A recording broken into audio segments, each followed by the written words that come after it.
The esteemed Stoic philosopher Epictetus once remarked that the key to a good life is surrounding oneself only with people who elevate you, whose presence brings out the best in you. You've likely encountered the saying, "You are the average of the 5 people you spend the most time with." Today, we're going to delve into this concept from a Stoic perspective. We'll be discussing 7 types of people who can hinder your progress in Stoic philosophy and how to manage these challenging relationships. Before we get started, I would greatly appreciate it if you could like this video to help me continue sharing the wisdom of Stoicism. If you haven't yet subscribed, I recommend doing so and activating the notification bell to ensure you don't miss any new content. Type of people number 1, the complainer.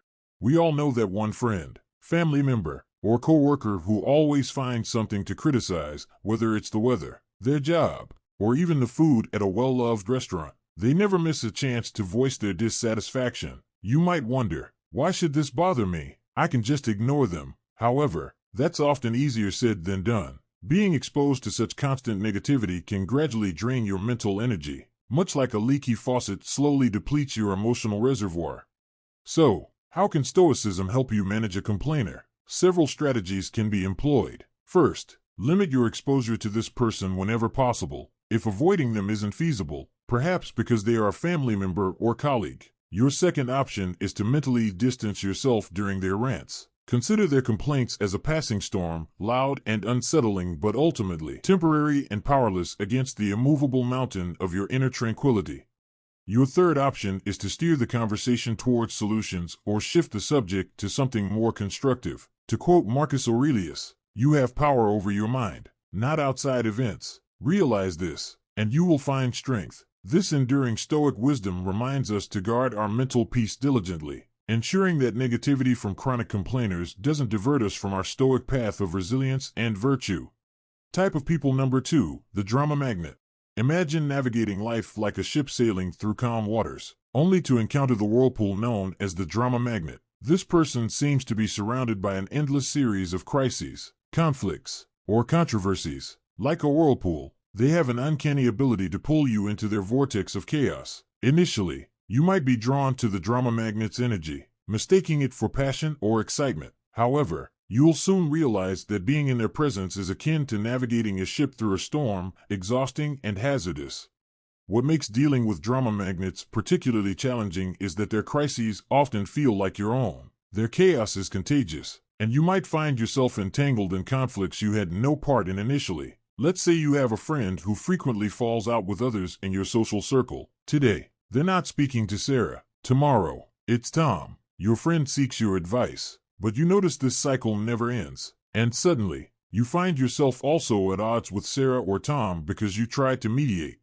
In this scenario, you could use a strategy called reflective listening. Instead of offering advice or taking sides, mirror their words back to them. For example, if they say, "I can't believe Sarah said that about me," you could respond, "So, you're feeling betrayed by Sarah's words?" This technique allows you to offer emotional support without getting sucked into the drama yourself. Another approach, though it may seem counterintuitive, is to become selectively unavailable. Stoicism teaches us to value our time, and sometimes that means being unavailable for other people's crises, especially when they are repetitive and unresolved. Turn off your phone during certain hours. Create focus periods for your work or personal development, and let it be known that during these times, you are not to be disturbed.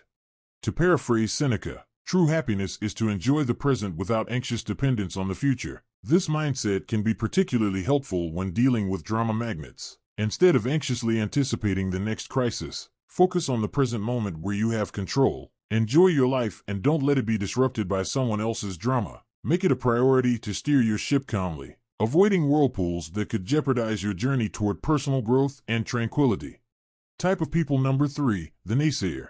Picture yourself as an artist painting a canvas, with each brushstroke adding color, depth, and life to your vision. Enter the naysayer. They step into your studio, glance at your work, and immediately begin to critique it. "Are you sure about that color? That doesn't look realistic. You know most artists never make it, right?" Their words, like strokes of gray paint, begin to dull your vibrant canvas.